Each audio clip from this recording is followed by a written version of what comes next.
BEd second year का समावेशी शिक्षा का सृजन यूनिट 3 है, ये पढ़ेंगे। इसमें समावेशी शिक्षा एवं उसका अभ्यास या व्यवहार देखते हैं।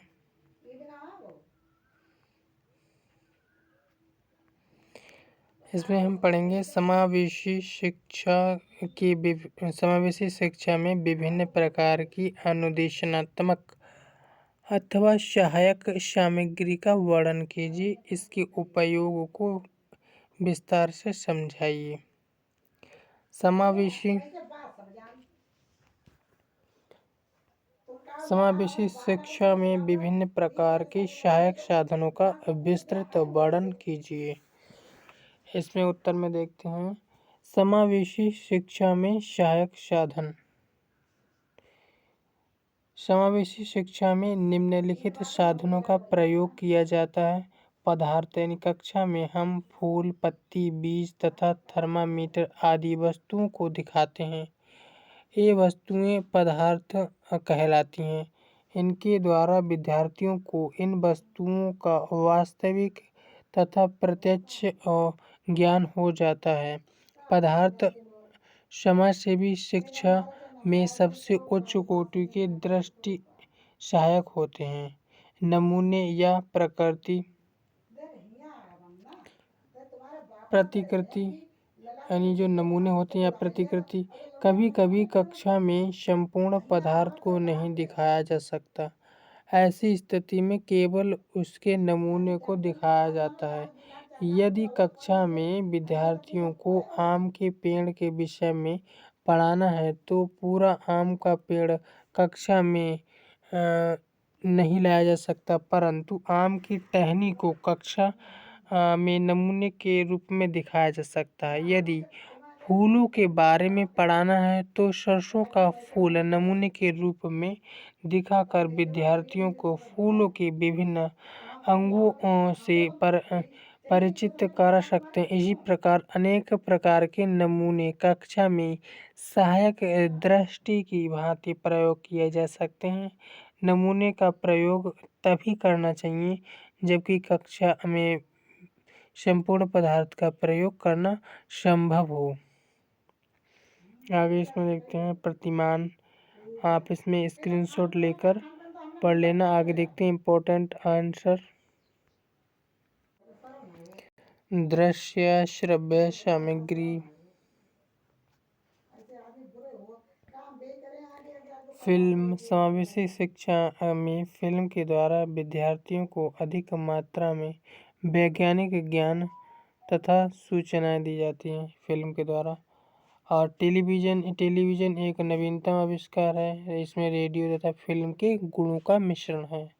और दृश्य श्रव्य सामग्री का महत्व, यानी जो दृश्य श्रव्य सामग्री का महत्व क्या है बताते हैं हम इसमें। दृश्य श्रव्य सामग्रियों का उपयोग ऐसे पदार्थों तथा प्रक्रियाओं का अध्ययन करने के लिए किया जा सकता है जिसमें परिवर्तन बहुत मंद गति से होता हो। और दृश्य श्रव्य सामग्री का प्रयोग बड़े यंत्रों, उद्योगों आदि का सजीव दृश्य प्रस्तुत करने के लिए किया जा सकता है। दृश्य श्रव्य सामग्री का प्रयोग सूक्ष्म पदार्थों के बारे में ज्ञान प्रदान करने के लिए आवश्यक होता है।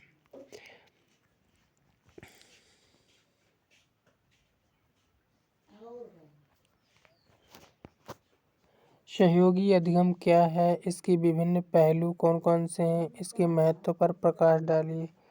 समावेशी शिक्षा में सहयोगी या अनुदेशन निर्देशन क्या है, इसकी विभिन्न पहलू तथा महत्व की विवेचना कीजिए। अधिगम यानी सहयोगी अधिगम। सहयोग शब्द दिन प्रतिदिन लोकप्रिय होता जा रहा है। इसका कारण है कि आधुनिक समय में जीने का ढंग उच्च गुणवत्ता पर आधारित है। एक अकेला व्यक्ति एक काम को उतनी अच्छी तरह से नहीं कर सकता जितना कि 2 या 2 से अधिक व्यक्ति या या संस्थाएं एक दूसरे की सहायता से कर सकते हैं। दोनों तरफ से कार्य सकारात्मक अंतःक्रिया परामर्श और संप्रेषण से चलता है। आगे देखते हैं, इसमें आप स्क्रीनशॉट लेकर पढ़ लेना। सहयोगी अधिगम के प्रकार: प्रत्यक्ष सहयोग, अप्रत्यक्ष सहयोग। और प्रत्यक्ष सहयोग में सभी साधन, योजना, शिक्षण आदि का पूर्ण उपयोग किया जाता है। और अप्रत्यक्ष सहयोग दूसरे संगठनों के शिक्षकों को कक्ष में कार्य करने की अनुमति नहीं देता। सहयोगी अधिगम के विभिन्न पहलू: सहयोगी शिक्षण में दूसरी संस्थाओं के शिक्षक आपस में एक दूसरे के विद्यालय में आते हैं और उन्हें देखते हैं कि किस प्रकार प्रभावी ढंग से पढ़ाया जा रहा है। और इसमें सह शिक्षण या टीम शिक्षण, इस शिक्षण में किसी आदर्श संस्था के शिक्षक दूसरे स्कूल के विद्यार्थियों को पढ़ाते हैं।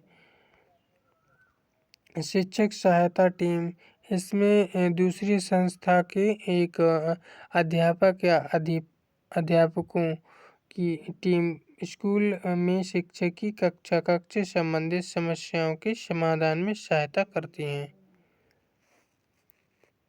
सहयोगी परामर्श, इसमें संस्था द्वारा किसी कमी को पूरा करने के लिए योग्य शिक्षकों से परामर्श लिया जाता है।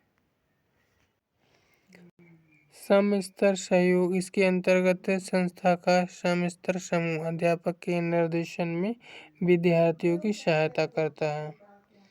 सहयोग एक मनोदशा है, यह प्रतिभागियों में समानता चाहता है जिसमें प्रत्येक का बराबर हिस्सा होता है, इसीलिए सबको समान समझना चाहिए। इसीलिए यह टीम के सभी सदस्यों को स्वतंत्रता प्रदान करता है और तथा विभिन्न क्षेत्रों में टीम के सदस्यों को नेतृत्व भूमिका से नहीं रोकता। सहयोग को पूर्वाग्रह से ग्रस्त या नकारात्मक विचारों और सुझावों का मूल्यांकन नहीं करना चाहिए। यदि ऐसी कोई बात है तो भी यह सकारात्मक होने चाहिए ताकि पूरी टीम को समाधान करने में सहायता प्राप्त हो और उद्देश्य तक पहुंचा जा सके।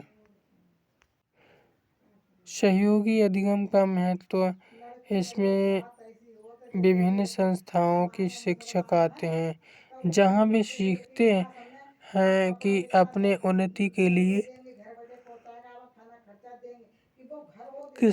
किस तरह एक दूसरे की सहायता करें, विद्यार्थियों के लिए क्या करें, संस्था की भलाई के लिए क्या करें ताकि समाज की भलाई हो सके। और यह समस्तर सहयोग द्वारा शिक्षकों और विद्यार्थियों में पारस्परिक सहयोग एवं समझ में सुधार करता है। प्राथमिक समूह, प्रारंभिक खेल समूह, जब बच्चा समाज के सदस्यों के समर्थन में आता है तो उसका सामाजिक वातावरण विस्तृत हो जाता है।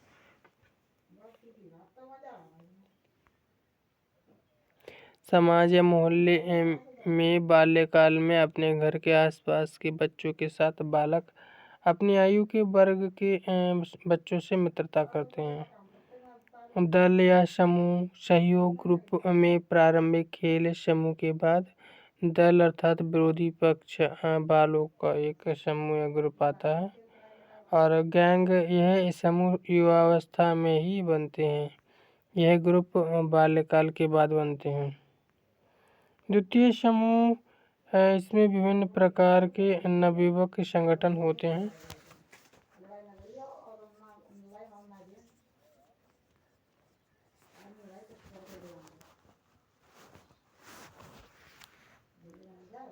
वे अचानक नहीं बनते बल्कि सचेतना से कुछ उद्देश्यों को ध्यान में रखकर इसका निर्माण किया जाता है। सहयोगी अधिगम क्या है? इसके विभिन्न सिद्धांत कौन कौन से हैं? इसकी विशेषताओं एवं सीमाओं पर विचार प्रकाश डालिए।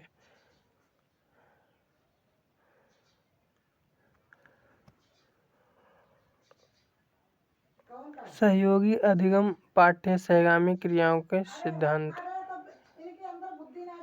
प्रजातांत्रिक अवसरों का समावेशन अवश्य करना चाहिए।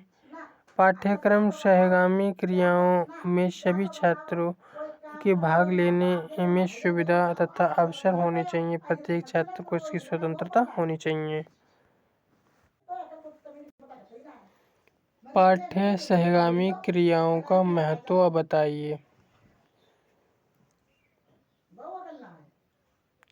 विभिन्न वातावरणों से आए बालकों में सहयोग एवं सह अस्तित्व की भावना का विकास करना तथा उनको भावात्मक रूप से एक बनाना, जिससे राष्ट्रीय एकता के मार्ग को प्रशस्त किया जा सके।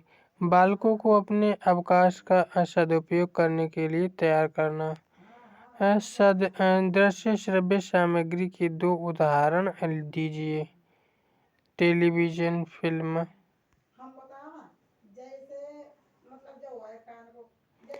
अनुदेशन प्रारूप की विशेषता बताइए। देखते हैं। अनुदेशन प्रारूप एक व्यक्ति की अपेक्षा पूरे समूह की व्यावसायिक क्षमताओं के विकास के लिए अधिक प्रभावशाली है।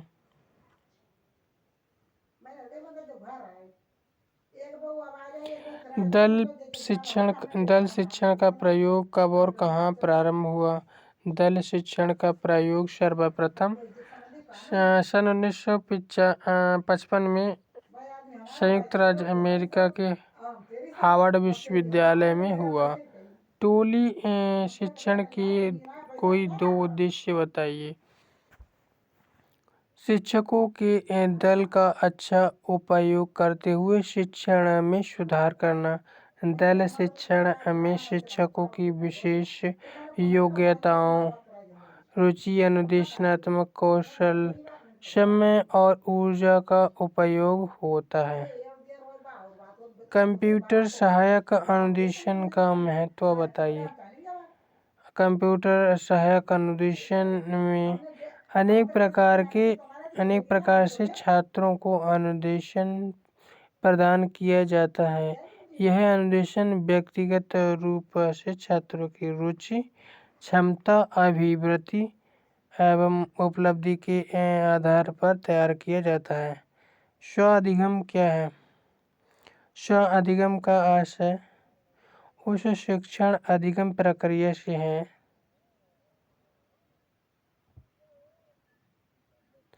जो किसी शिक्षक के नियंत्रण से संपन्न नहीं की जाती, अर्थात शिक्षक द्वारा स्व अधिगम प्रक्रिया में छात्र के ऊपर किसी प्रकार का कोई नियंत्रण एवं अनुशासन नहीं थोपा जाता। छात्रों को उसकी रुचि के अनुसार सीखने दिया जाता है।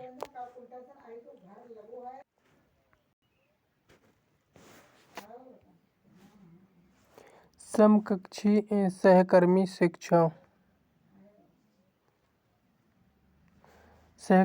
शिक्षण इसमें देखते हैं। सहकर्मी शिक्षण एक लचीला सहकर्मी की मध्यस्थता की रणनीति है, जिसमें एक कक्षा के अंतर्गत उच्च बौद्धिक क्षमता एवं उपलब्धि वाला छात्र सामान्य एवं निम्न क्षमता एवं उपलब्धि वाले छात्रों को अध्ययन में सहायता करता है, अर्थात वह एक शिक्षक के रूप में शिक्षण कार्य करता है।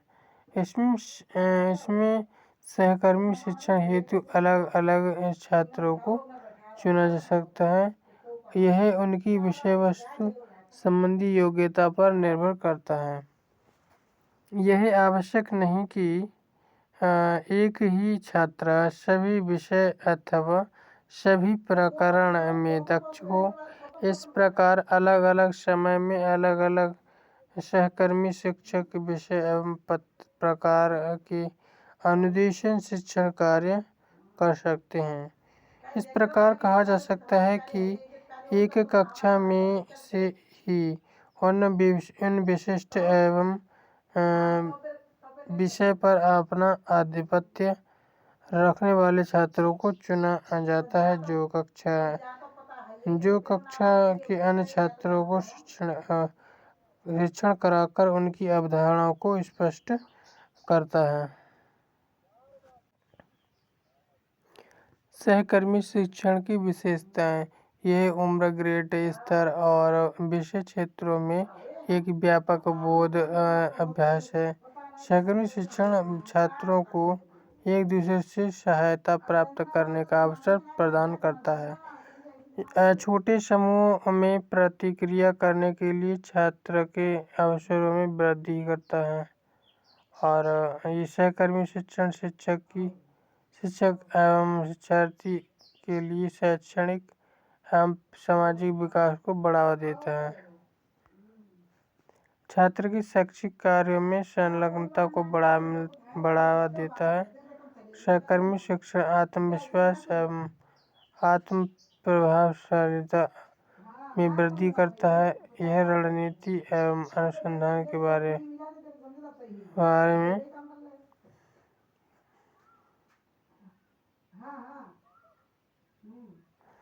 अनुसंधान के आधार पर क्रियान्वयन किया जाता है।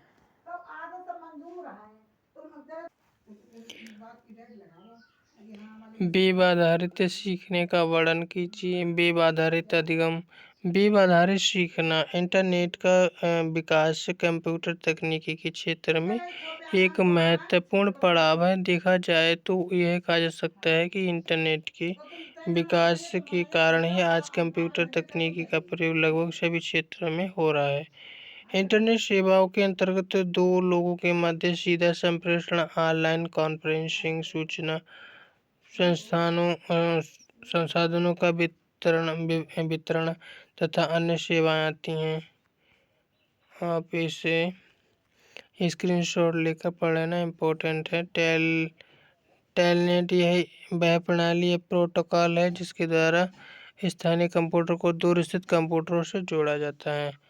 फाइल हस्तांतरण। इस प्रणाली का भी वेब आधारित सीखने में महत्वपूर्ण योगदान है। Electronic mail. इस प्रणाली का प्रयोग दो व्यक्तियों द्वारा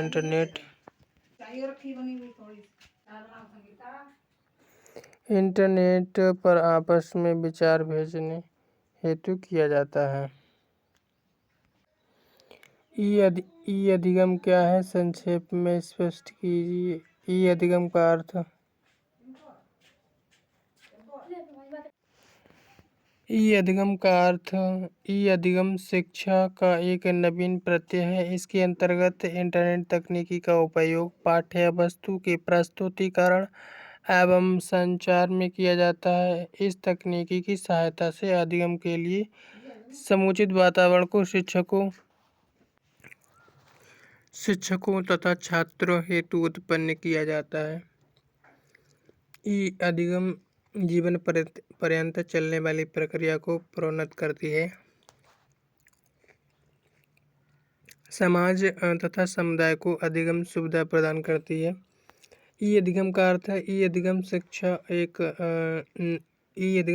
का एक नवीन प्रत्यय है जो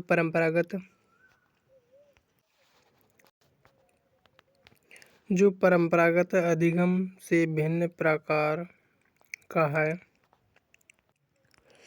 इम्पोर्टेंट है, आप इसे स्क्रीनशॉट लेकर पढ़ लेना। आगे देखते हैं। ई शिक्षा के लाभ। ई शिक्षा के माध्यम से प्रदर्शन कार्यों को अधिक विकसित किया जा सकता है।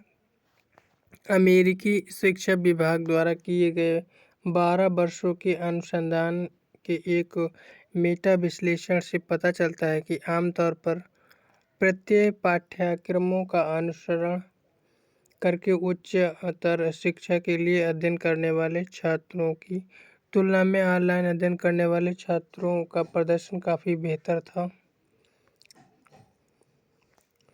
ई शिक्षा के माध्यम से ज्ञान का वर्धित उपयोग संभव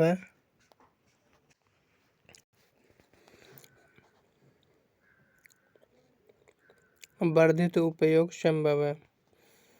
प्रखर बुद्धि युक्त प्रशिक्षक भी ऑनलाइन सेवाओं के माध्यम से अपने ज्ञान को समझाकर प्रस्तुत कर सकते हैं। ये इम्पोर्टेंट ये भी है, आप इसे स्क्रीनशॉट लेकर पढ़ लेना। आगे देखते हैं। चौथा यूनिट है इसमें समावेशी शिक्षा का सर्जन में इसमें चौथा यूनिट समावेशी विद्यालय है। इसमें देखते हैं समावेशी विद्यालय की मूलभूत सुविधाओं का विस्तार पूर्वक वर्णन कीजिए। समावेशी विद्यालय का भवन किस प्रकार का होना चाहिए, इसमें बताया गया है। मुख्य शाला भवन एवं इसके अन्य विभिन्न विषयों के विभागीय कक्ष, पुस्तकालय एवं वाचनालय, छात्रावास एवं प्रयोगशाला, बहुत से इसमें चीज़ें दी हुई हैं। आप स्क्रीनशॉट लेकर पढ़ लेना। आगे देखते हैं। इम्पोर्टेंट आंसर देखते हैं।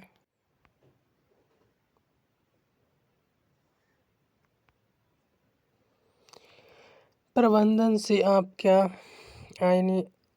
से क्या तात्पर्य है? बाधित बालकों हेतु एक समावेशी स्कूल का प्रारूप तैयार कीजिए। प्रबंधन का अर्थ एवं परिभाषाएं।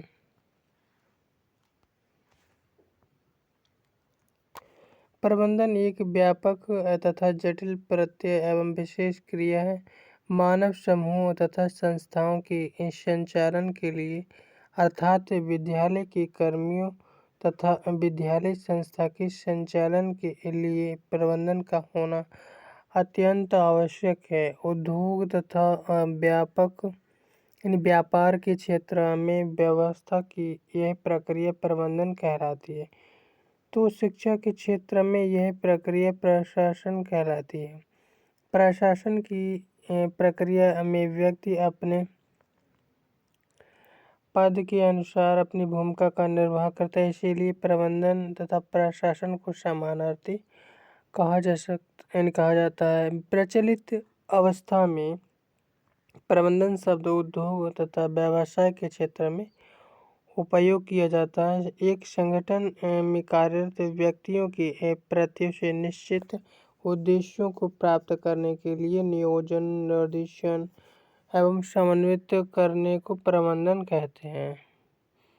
बाधित बालकों हेतु एक समावेशी स्कूल का प्रारूप अधिगम अक्षमता अथवा अधिगम असमर्थता का अर्थ। अधिगम असमर्थता का अर्थ का तात्पर्य जो है अधिगम संबंधी ऐसी समस्याओं से जो बालकों के सुनने, समझने, बोलने, लिखने या पढ़ने गणितीय संख्याओं में बालक की अयोग्यता आंशिक रूप से या पूर्ण रूप से प्रदर्शित करते हैं। आपसे स्क्रीनशॉट लेकर पढ़ लेना। आगे देखते हैं, भी इम्पोर्टेंट है।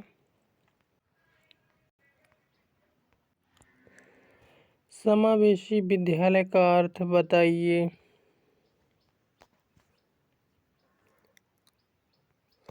समावेशी विद्यालय का शाब्दिक अर्थ है सभी प्रकार के बालकों की एक साथ शिक्षा।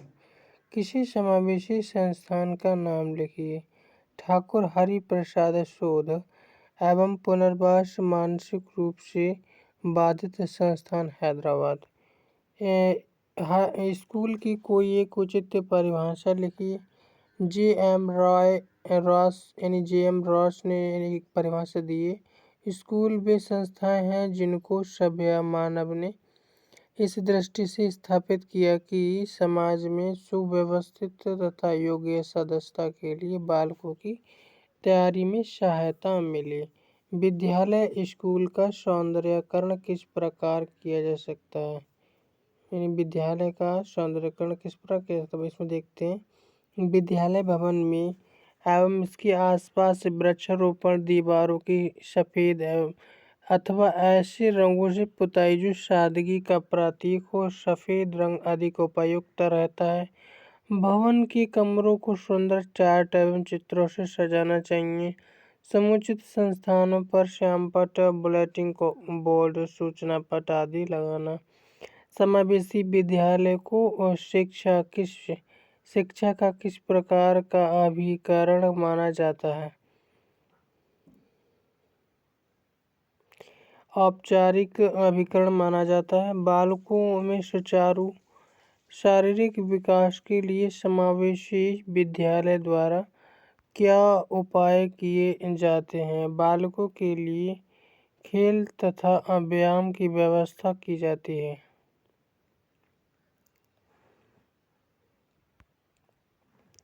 समावेशी विद्यालय में अध्ययन करने वाले बालकों को सहयोग स्थापित करने के लिए उपयोगी प्रमुख उपाय क्या हैं? शिक्षक तथा अभिभावकों में नियमित संपर्क बना रहना।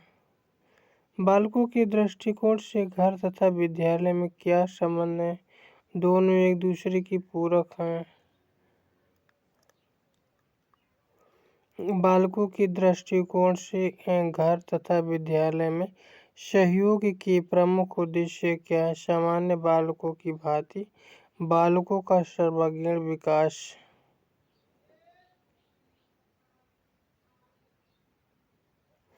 प्रबंधन से आप क्या समझते हैं?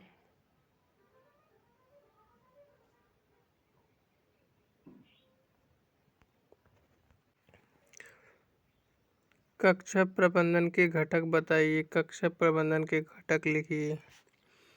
कक्षा प्रबंधन के घटक इसमें शिक्षक, व्यवस्थापक या प्रबंधनकर्ता के रूप में अध्यापक कक्षा प्रबंधन का मुख्य घटक होता है। अध्यापक अधिकांश कक्षा क्रियाकलापों का प्रबंधन तथा नियंत्रण करता है। ऐसे ही इसमें हेडिंग पूरी पढ़ लेना। आपको आगे देखते हैं। इसमें विद्यार्थी कक्षा का द्वितीय या आश्रित चर होते हैं। स्क्रीनशॉट लेकर पढ़ लेना, इम्पोर्टेंट है, वेरी इम्पोर्टेंट। अवरोधक घटक कक्षा में अध्यापक तथा विद्यार्थियों की अंतःक्रिया विभिन्न घटक तथा चर पर निर्भर होती है। शिक्षण उद्देश्य, ज्ञानात्मक प्रभाव और शारीरिक। समावेशी विद्यालयों की ढांचागत सुविधाएं। समावेशी विद्यालयों की ढांचागत सुविधाएं विद्यालय में प्रवेश करते ही एक ऑफिस होता है जहां विद्यालय का एक सदस्य बैठा होता है। यह स्कूल स्टाफ का सदस्य होता है जो हर आगंतुक के स्वागत के लिए तैयार रहता है। स्कूल की कक्षाएं भौतिक संरचना की दृष्टि से मुख्य होती हैं। कक्षा के अंदर शिक्षक और मुख्य छात्र मुख्य होते हैं। कक्षा की व्यवस्था जो भी हो उसमें बैठक व्यवस्था, कार्य समूह स्थिति, नेतृत्व शैली, कक्षा का आकार और छात्रों के प्रकार सभी संबंधों को प्रभावित करते हैं। कक्षा का विशेष पर्यावरण होता है। स्क्रीनशॉट लेकर पढ़ लेना। आगे देखते हैं। विद्यालय भवन। विद्यालय में शैक्षिक वातावरण बहुत कुछ विद्यालय भवन की बनावट, बाह्य सौंदर्य और आंतरिक साज सज्जा पर निर्भर करता है। फर्नीचर। कक्षा की साज सज्जा में सबसे महत्वपूर्ण स्थान फर्नीचर का है। पीसी रैन के अनुसार विद्यार्थियों के शारीरिक, नैतिक तथा मानसिक विकास में फर्नीचर की अत्यधिक महत्वपूर्ण भूमिका है।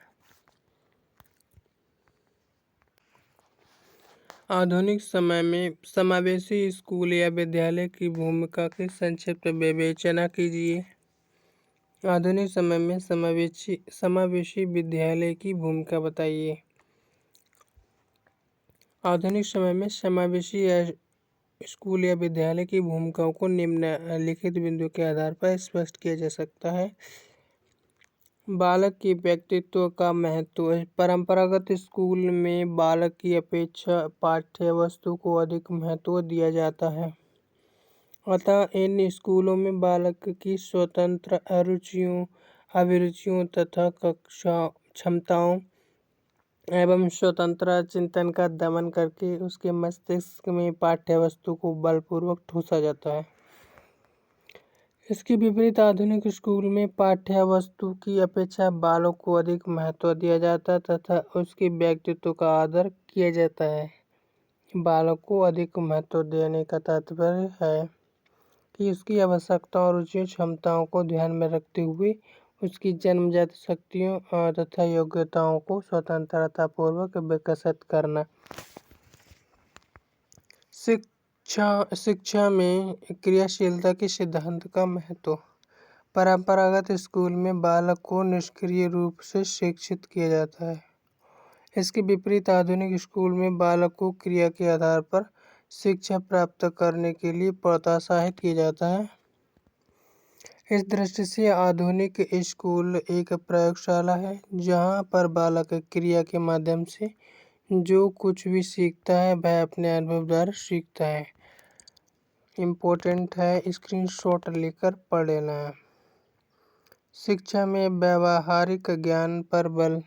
परंपरागत स्कूल बालक की रुचियों, शारीरिक क्रियाओं तथा रचनात्मक एवं सामाजिक भावनाओं का दमन करके केवल पुस्तकीय ज्ञान पर बल देता है, परंतु प्रगतिशील स्कूल पुस्तकीय ज्ञान की अपेक्षा जीवन उपयोगी, लाभप्रद, रचनात्मक तथा व्यावहारिक ज्ञान देता है।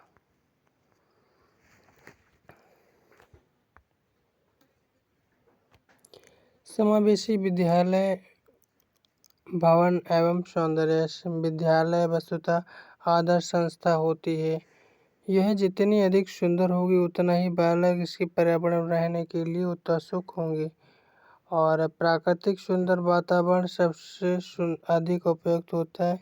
एक अच्छे विद्यालय भवन के लिए निम्नलिखित तत्वों का विशेष ध्यान दिया जाना चाहिए। विद्यालय भवन के परिक्षेत्र में समतल क्षेत्र बनाना, समुचित स्थानों पर सैंपल बुलेटिन बोर्ड, सूचना पट आदि लगाना। विद्यालय स्तर पर समावेशी अनुदेशन व्यवहार रचना। समावेशी कक्षा में शिक्षण हेतु शिक्षकों द्वारा अनेकों व्यवहार रचनाओं का प्रयोग किया जा सकता है। पूरी कक्षा में समावेशी अध्यापन। पूरी कक्षा में सीधे अध्यापक परंपरागत अध्यापन की सबसे पुरानी प्रचलित विधि है। एक आम भारतीय विद्यालय की कक्षा में अध्यापक गण पाठ्य पुस्तक को पढ़ाते हैं, कभी कभार कुछ बातें स्पष्ट कर देते हैं या किसी एक छात्र से कहा जाता है कि पूरी कक्षा के लिए पढ़ाकर सुनाएं।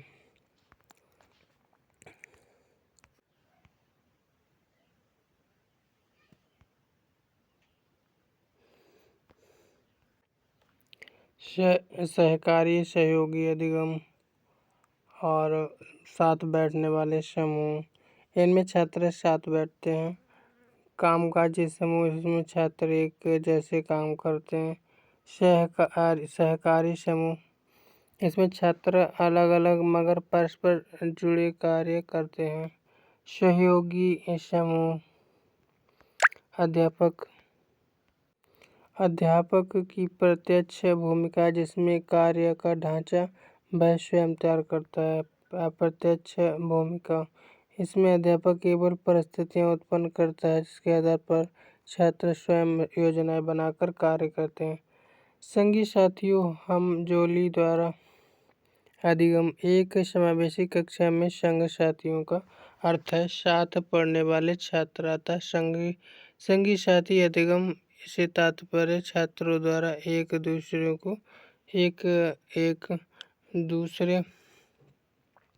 एक एक करके पढ़ाने से है। इसे हमजोली शिक्षण के नाम से भी जाना जाता है, अर्थात जब समान आयु अथवा समान कक्षा में पढ़ने वाला छात्र दूसरे छात्रों को पढ़ाता है तब यह तकनीकी संग साथियों द्वारा अधिगम कहलाती है। यूनिट 5 पढ़ते हैं, समावेशी विद्यालय के सृजन में। ये पाठ है समावेशी शिक्षा में शिक्षक की भूमिका। समावेशी शिक्षक के गुणों का विस्तार पूर्वक वर्णन कीजिए। समावेशी शिक्षक के गुण। शिक्षा का तात्पर्य बालक के सर्वांगीण विकास से है, जिसके अंतर्गत अध्यापक का कार्य न केवल बालक का मानसिक विकास करना बल्कि उसकी शारीरिक, संवेगात्मक, नैतिक एवं आध्यात्मिक विकास में भी योगदान करना है। जैसा कि अध्यापक को राष्ट्र निर्माता, नागरिकों का निर्माण करता और शिक्षा प्रक्रिया की आधारशिला, समाज का पथ प्रदर्शक आदि सब कुछ कहा जाता है। इस प्रकार आपको स्क्रीनशॉट लेकर सभी पढ़ लेना। आगे देखते हैं इम्पोर्टेंट आंसर।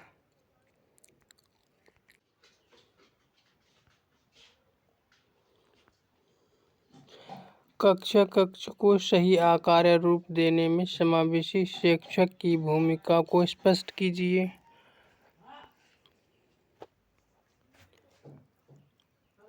समावेशी शिक्षा में संवर्धन हेतु समावेशी शिक्षक की भूमिका पर विस्तार से परिचर्चा कीजिए।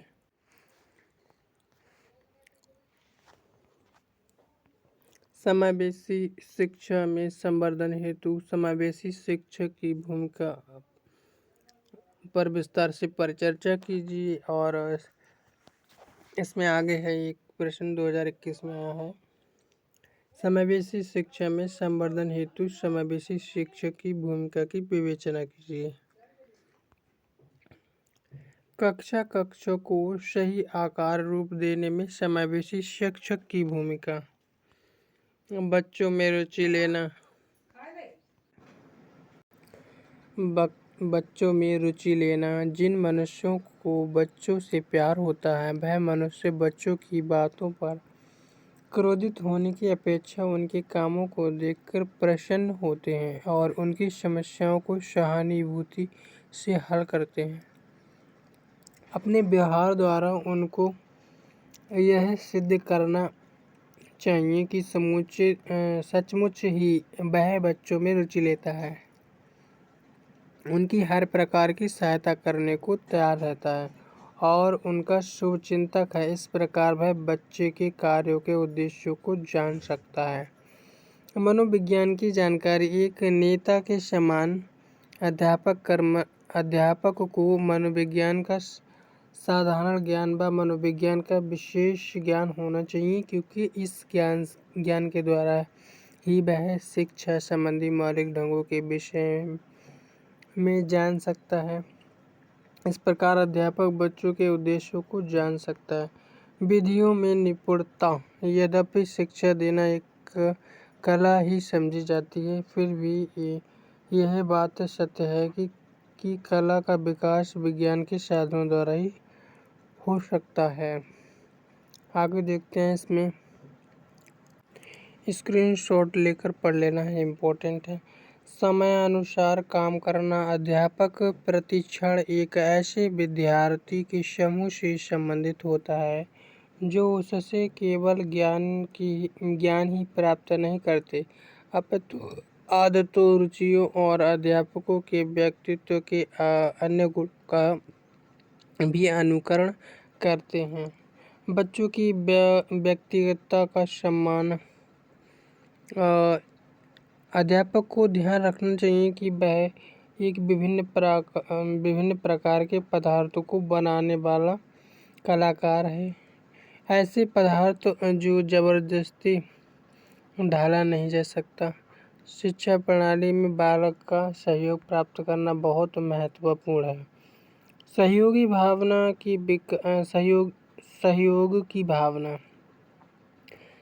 की भावना। अध्यापकों को दूसरों के साथ मिलकर काम करना चाहिए। यदि वह सहयोग के साथ काम करना सीख जाए तो उसके प्रयत्न फलप्रद सिद्ध हो सकते हैं। उसको कभी भी यह विचार नहीं करना चाहिए कि उसका काम स्कूल के विशेष भाग तक ही सीमित है। प्रयोगात्मक दृष्टिकोण। एक अध्यापक का दृष्टिकोण काफ़ी उदार तथा अग्रसर होना चाहिए। उसको यह नहीं सोचना चाहिए कि वह जो कुछ जानता है या जो कुछ सोचता है वह इस क्षेत्र यानी इस क्षेत्र में वही अंतिम उद्देश्य है।